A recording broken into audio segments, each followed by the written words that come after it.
အားလုံးပဲမင်္ဂလာပါဒီနေ့မှာတော့အာလူချက်တန်နဲ့ဟင်းလေးကိုလွယ်ကူလေးမြန်စွာဘယ်လိုချက်ရမလဲဆိုတာလာရောက်မျှဝေပေးတာပဲဖြစ်ပါတယ်ဗီဒီယိုလေးကိုအဆုံးထိကြည့်ကြပါအောင်ရှင်အရင်ဆုံးအိုးလေးကိုစီထည့်လိုက်မှဖြစ်ပါတယ်ချက်တွန်နေနဲ့ချက်တွန်ပြူရောထောင်းထားတာလေးကိုအရင်ဆုံးစီတက်ပြရပါမယ်စနွှဲမုံလေးကိုလည်းအနှဲငယ်ထည့်ပြရပါမယ်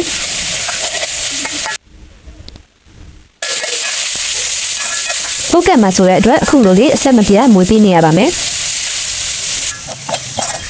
အယောင်လေးရှဲလာတဲ့အထိကြော်မှာဖြစ်ပါတယ်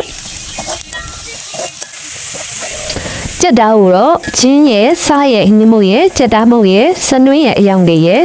ရောပြီးတော့နေနှက်ထားတာပဲဖြစ်ပါတယ်ဗီဒီယိုမှာတော့ရိုက်မပြတော့ပါဘူးရှင်နေနှက်ပြီးတဲ့ကြက်သားလေးတွေကိုကြက်တွန်အယောင်ရဲလာနဲ့ထည့်လိုက်ပါမယ်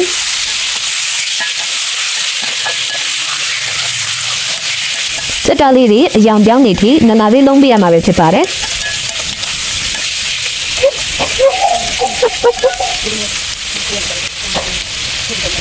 တသားလေးအခုလိုအယောင်ပြောင်းသွားပြီဆိုရင်တော့ရေထည့်မှာဖြစ်ပါတယ်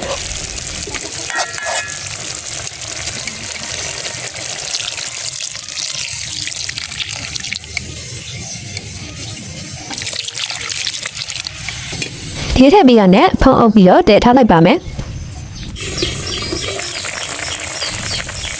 ဘဘဆူလိုက်တော့ခဏလောက်စွန်းလေးနဲ့မွေပြလိုက်ပါမယ်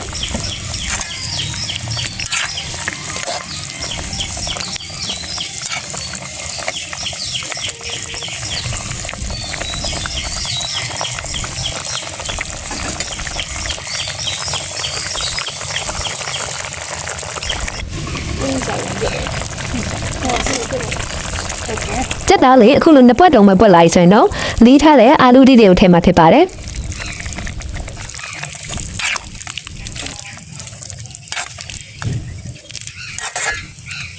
ပြီးတော့အဖောင်းအုပ်ပြီးတော့ခဏတည်လိုက်ပါမယ်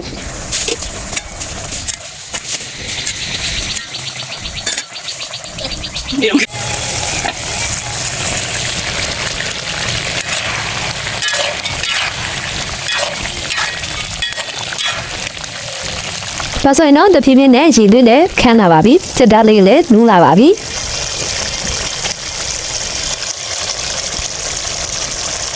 ချာကန်ဒီမှာတော့မက်ဆလာတွေကိုထည့်လိုက်ပါမယ်ကိုယ်ကြိုက်တဲ့လောက်ထည့်လို့ရပါတယ်မက်ဆလာမထည့်ခြင်းနဲ့မထည့်ဘဲနဲ့ထားလို့ရပါတယ်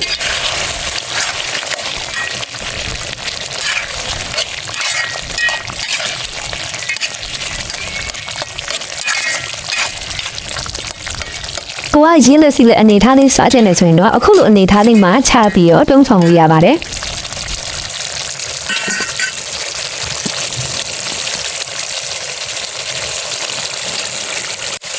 ရင်းလေးလက်ခမ်းပြီဆိုတော့အာလူကြက်တန်နဲ့ဟင်းလေးရရှိပြီဖြစ်ပါတယ်အားလုံးဗီဒီယိုလေးကိုအဆုံးထိကြည့်ပြီးတဲ့အတွက်ကျေးဇူးတင်ပါတယ် channel လေးကိုကြိုက်နေတဲ့ဆိုရင် like and follow လေးလည်းလုပ်ပေးကြပါအောင်ရှင်